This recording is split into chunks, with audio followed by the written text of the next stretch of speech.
You just crossed over into the female zone. I'm 31, 6 years post-divorce. My ex-husband is remarried and has a baby. And I am hitting some new records with my color sort game that I'm really proud about. I'm thinking about doing more yoga. Thinking about it. I got a hatch alarm so I'd wake up earlier. It's not really working, but actually thinking it seems a little bit easier these days than to find a man who meets all 26 of my non-negotiables to just make another salary worth of money so that I can start a family by myself. In the arms of the angels.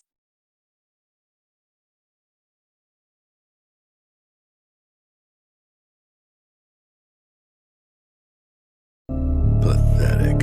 All right, sister, I don't know if you actually made this video because you're actually in pain or you're just trying to get paid for some really stupid crap. I mean, let me get this straight. You're 31 years old, you're 6 years post-divorce, and you're comparing your husband starting a new family. He's got a kid, he's got everything, to you doing some yoga, and you have a hatch alarm, and supposedly you think that this is the best coping mechanism. I mean, how in the hell do you actually think that this is a W for you? Because to be honest with you, you're saying, oh, well, it'd be awesome if I have another salary so I can start a family by myself. Yes, because being a single mom has worked out so awesome for so many women out there. I mean, they've raised those kids to fill up 71% of all federal prisons, right? Sweetheart, maybe this didn't dawn on you, but this copium is not gonna be good for starting a family. Okay, let me put it this way. You utilizing the copium, singing in the arms of an angel, which, by the way, you screwed up the lyrics and you're really off key there. Getting to the point, singing like that may work for social media and in some messed up way, your own ego, but guess what? Singing like that and OVDing on copium, not gonna help the kid out. It's not gonna pay the bills, it's not gonna help the kid in school, and it's sure as hell not gonna help when the kid's gonna ask, where's my dad? Why don't I have a dad? Why isn't my dad here to take care of me? And let me be honest, you look like the type of queen that would probably tell the kid, oh yeah, your dad is like a lazy POS slob who doesn't want you. When in fact, you'd probably be the type to deny the dad visits. You know, you just wanted him as a sperm donor, nothing else. And that's if you went the cheap route instead of actually going to a sperm bank, which may sound cleaner, but I've seen too many stories of sperm bank babies going out of their way trying to find their biological parents, only to end up with a lot of disappointment in the end. But you keep doing you, queen. Keep singing. It's gonna work out just fine. Before we move on, I want to say thank you, fam, to all of my subscribers for supporting this channel. I truly appreciate all of you who leave comments, who like my videos, and share them on other social media platforms. I truly gotta say thanks, fam. If it wasn't for you, I wouldn't be here. And for those of you who haven't subscribed yet, I thank you for tuning in, and I hope you decide to hit that subscribe button. Moving on. Are y'all men okay? Like, for real? I just met a man out in the wild, and he was trying to start a conversation with me, and he kept asking for my number. I said, why do you want my number? Where are you gonna take me? You gonna take me out on a date? I was just being silly, flirty. And I also kind of just wanted to gauge, like, is he actually interested, or does he just think I'm attractive? And he looks at me and says, why do I have to take you somewhere? Why can't you take me somewhere? Now, I obviously thought that was a joke, so I started laughing. And I was like, oh, you want to be passenger princess? Like, that's the vibes you give? And he gets so serious, and he was like, wow, that was disrespectful. I was like, what? He's like, it was a joke. I was like, I was kidding. And then he says, I mean, I kind of am tired of taking women out all the time. Like, why do we have to like give all the time? I'm like, and there it is. Freaking resentment for having to be a man. If you want to get princess treatment, date a man. Date a man who likes being a man and likes being with other men. But if you want to be a man, stop trying to get freaking princess treatment. I just walked away. I don't have time. Not fair. You say that so often. Wonder what your basis for comparison is. And there it is, fam. Once again, we have another piece of evidence of how these queens are always demanding equality. Yes, I can do anything a man can do. I am equal to a man. Hell, why do men always treat me like if I was inferior? Why can't they treat me like they're equals? And then, when they finally get it, what happens? Oh, you want to be treated like a princess. You just don't want to be a man. Hold up a second, sweetheart. I'm pretty sure you're the type of woman that likes to say how strong and independent you are, i.e., in other words, a functioning adult. So the guy treated you like his equal there.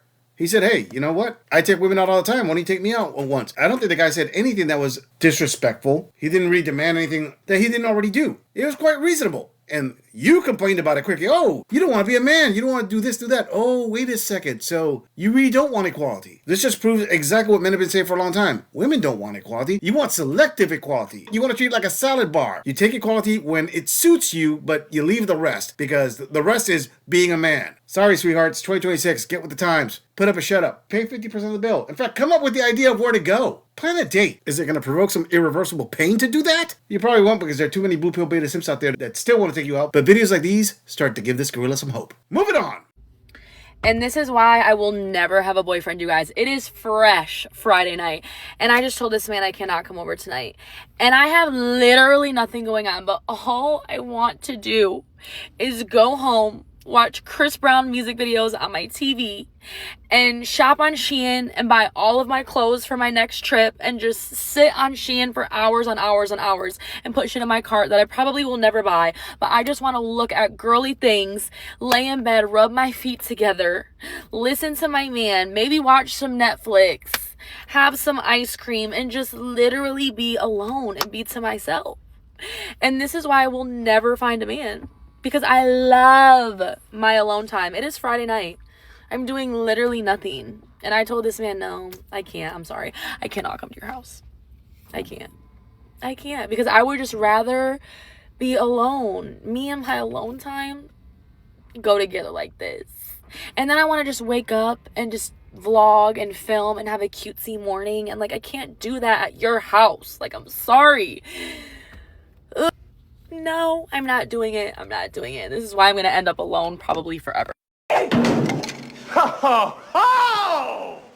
Fiction can be fun. You know what? This gorilla's gonna applaud her. I am gonna say it. This queen is a hell of an actress. She deserves an Oscar. Okay, sister, you know what? If I was like a blue pill beta simp, if I was just some chump who never actually dated women and didn't know any better, I would actually believe that entire story you just said. I would have said, wow, girl, yeah, sounds tough. But since this gorilla has traversed the modern jungles of dating and he knows all the different situations out there, everything you just did there was a great act. In fact, I'm pretty sure before I even finish what I'm saying, half of my male viewers already know what I'm about to say. And for my younger viewers who didn't catch on, let me tell you what is happening here. She's acting like she's the one who said that she couldn't go over to this guy's house but had nothing better to do. You know what? This gorilla's going to put money on this other version of what happened. She got dressed up. And at the last minute, the guy canceled on her. I'm sorry. Since when does a queen like her dress up like that, put that much effort to get dressed, get in a car, and then decide to cancel last minute because she's got nothing better to do? Sure. That happens all the time. But let's drop another scenario that's probably more believable. She got dressed up and the guy was so high value, she was plan B, and his plan A came through, and he's like, yeah, don't need plan B. And he told her, yep, can't do it tonight. And since she already got dressed up and she was already out, she figured, well, let me not let this go to a total loss. So let's make a video to try to turn this L into a W. That way I can get paid on TikTok. And there are plenty of suckers out there who are going to believe it that, yeah, I decided to stay home. This is why I'm always going to be single. Because I didn't want to go out to be with the guy, even though I have nothing better to do. Sure, sister. Keep going. That'll work on every guy that you're not attracted to. But on 0% of the guys you are attracted to. Moving on. I'm going to say something that's probably going to ruffle some feathers. And if you're the proof that this isn't true, more power to you. But you will never be able to date a broke man and be happy. Why? Because it's 2026. Bills are higher than they've ever been. The cost to have a decent life is 4 times as much as it was in the days before. And you're never going to be able to live a soft life with a broke man, period. You're going to end up pick-me-shaying and building him up or absorbing all the costs of everything because someone has to make something up. Why you also cannot be happy is because a broke man likely has a trail of bad habits that follow him, either lacks hustle or ambition, or is chronically angry with himself and thus will then resent you because he is broke. And you will feel the flack of that resentment every single day. If you are a driven woman, if you want better out of life, doesn't matter how much you love him, you will never be able to be happy with a broke man. High value women don't date broke. They date class. They date to level up. They date people who can do something for their lives regardless of looks. Too many women too young, they get caught up in the looks, they get caught up in the swagger, and then they realize he's broke and comes from a generation of broke, and he doesn't necessarily have the hustle, the ambition, or the circle, and he's not aspiring to get the circle that he needs to climb heights and break generational cycles. And if you're one of these women who is driven, who is powerful, who is smart, who is capable, then you're never going to be able to get ahead with that broke man. You're going to end up brokenhearted, because you're going to be chronically disappointed by him, consistently let down, and he's going to take out all that anger he has because he's broke and cannot provide and protect, which is innately instilled in men. Like, men's genetic DNA is to protect and to provide. Now it just is in the form of money, to be honest with you. But more time, you won't be able to get ahead in a relationship with a broke man. I thought this was common knowledge, but it's really not, because so many women fall victim to the cycle of trauma with a broke man. And a broke man will often mistreat you because not only the resentment, but because he knows deep down underneath that he can't do for you. So he's wondering what you're really doing there, why you really like him, why do you love him? He can't do anything for you. And if you're a lover girl like me, who, you know, it never, like, at one time in my life, money didn't matter. It was my feelings. It was how much I cared about you. It was who you are as a person. All that is out the friggin' window now. Take that and throw that out. Because when you understand how men operate and men think, you know that if you're going places and he's not, it will never be a match. And if you want to go places and he doesn't even know what he's having for lunch, it will never be a match. Hope this helps you, ladies. Dang, fam, I gotta say, there's very little of what she said that I can disagree with. I mean, maybe a onesie or twosie here and there out of the whole 3 minutes, but the overwhelming majority, I agree with it 100%. I agree with it for different reasons than what she stated. And I'm not saying that what she stated is false. Let's get that out there. What she stated is true, but I agree with what she's saying about women cannot be with a broke man for a different reason. Something that she didn't say there, but men have said this for a long time. And that is, women, children, and pets are loved unconditionally. Men are almost always exclusively loved conditionally. And this video just proves the point. Ladies, note that I'm just adding to what she said there. You see, a man must provide something in a relationship for women to be attracted to him. The only exception to this rule that this girl has seen over time is when a lazy bum decides to sweet talk a married woman who's married to a successful guy and convinces her to divorce her husband and get that divorce payout so they both can leech off the husband's alimony and child support payments. That's the only exception to the rule where women like, oh, I am happy with a broke guy because we don't need money. And that lasts as long as the alimony and child support lasts. Once that dries up, then you're back to square one. And then that's where the ex-wives start to think, OMG, I left a good man for you. You're not going to take care of me now?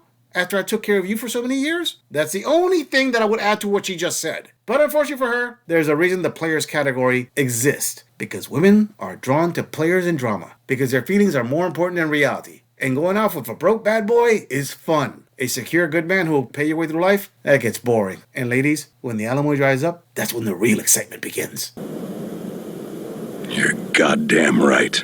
I'm just saying, if you enjoy this audit, click on the video in the end screen for more content. If you would like to support the channel, please follow the link in the description to donate to our beer fund. Or like, subscribe, and share this video on other social media platforms. If you agree or disagree with anything about this audit, please let us know in the comments. I'm going to leave this audit right here. I'll see all of you in the next episode.